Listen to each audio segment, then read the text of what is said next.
let the off season begin. I'm sure things will get better. Oh yeah.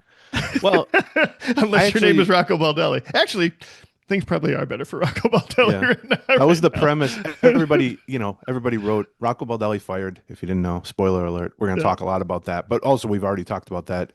We already done 2 episodes essentially about that on the for Right. the Patreon folks, patreon.com/Gleeman. But we'll get into it today, obviously.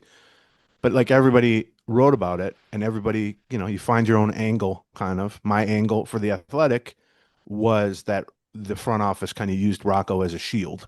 Right. Like, here he is, here's your sacrificial lamb, leave us alone.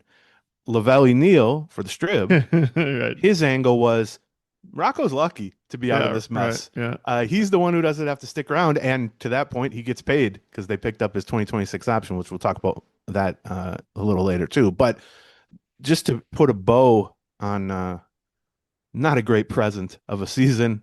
The Twins, the season ends in Philly, where John was in attendance. They lose 2 out of 3. They finish 70-92, which is the first 90 loss season since 2016. And the reason that's kind of interesting is, first of all, it's a decade ago. Second of all, that was the year they fired Terry Ryan and then hired Derek Falvey, who it's kind of come full circle here. And now he's possibly on the hot seat. Maybe not. Maybe. The other thing we haven't talked about, because we skipped a free episode, was they did indeed finish with the not only the worst attendance in the history of Target Field, but the worst attendance by a Twins team anywhere since 2000 at the Metrodome, when they were a 90-something loss team still managed by Tom Kelly. And that's an interesting year. Right. That's the last time they sold fewer tickets than this year was 25 years ago at the Metrodome. And then the next year is when the Poets agreed to contract the Yeah, team. that off season is when the Bullheads agreed to sell to contract So the team for 250 million. Right. great vibes in general at this point. Yeah. Um, yeah, I'm the sure things will be better in 2026, Aaron. yeah, sure. Um, you feel free to debate squad and try to pitch me on that idea later in the show if you'd Yeah, like. But I don't think that's going to happen. I'm getting bad vibes about 2026 now as well. So yeah, you're the optimistic one though, John. Come on, yeah, buddy. not No? as much over the last Ooh. 24, 48 hours. Our last Patreon episode had a Yeah. number of people from within the Twins organization kind of reach out to me, and Really? boy, yeah, Good. Better and you than me for once. and well, yeah, but these people are off the off anonymously reaching out to Hmm. sort of tell me what's going on a little bit behind the scenes, and boy, it's not looking great for 2026. Let's just say Yeah, the two ways we tend to be reached out to by Twins people after particularly rant-filled podcasts, which the last one on Patreon was. It was we had just gotten back from the end of season media session with Derek Falvey and Jeremy Zoll, where they announced the Baldelli thing and took questions. So we got into a whole lot of stuff. If you enjoy this free version, I think there Oh will be a my lot in God. that show Yes. to get into. But it was very rant filled on my part, also somewhat on John's part.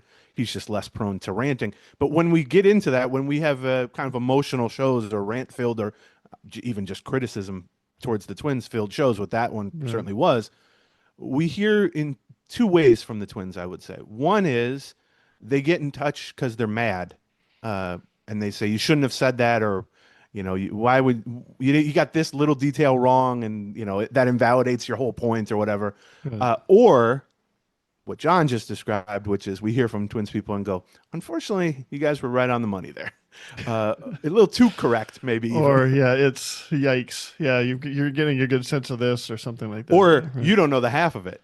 Well, yeah, Is that's sometimes the vibe. yes. So we'll get into a lot of that stuff on today's show too. But the just to end of the season stuff, there wasn't look, Mhm. this team hasn't been relevant now for 2 months as is. But I did think there was the starting rotation finished on a high note, not just one or two Right. guys, but Right. essentially the whole 6-man rotation Right. by the end of the season. And that includes Mick Abel coming back to the majors Unbelievable and start by pitching him in Philly. Right. really, really well against a good team that just traded him away. And I'm sure there Right. were a ton of emotions involved in that. And that was a difficult matchup too. And he looked great from a stuff standpoint, from a result standpoint.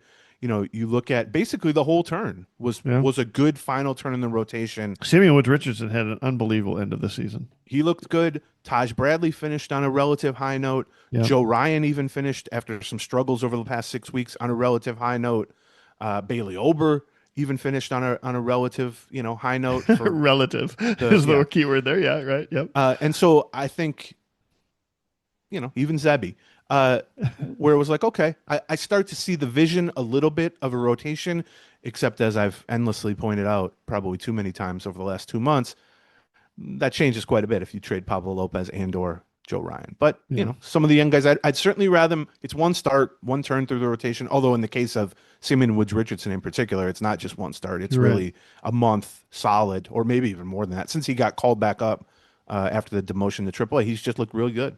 Yeah. And one of the things we talked about with him over the last year even is because he lacks the raw stuff and velocity and swing and miss and just overpowering ability that some of these other guys do, Abel, Bradley, Festa, Matthews, etc.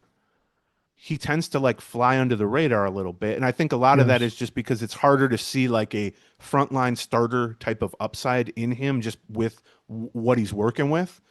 But the reality is he's just been much, much more effective than those guys as a major league starting pitcher. Yes. And upside is certainly important, certainly as the Twins build towards the future. But he's just been a solid major league pitcher at this point. A good average or slightly above average guy now for, 250, 300 innings or something like that.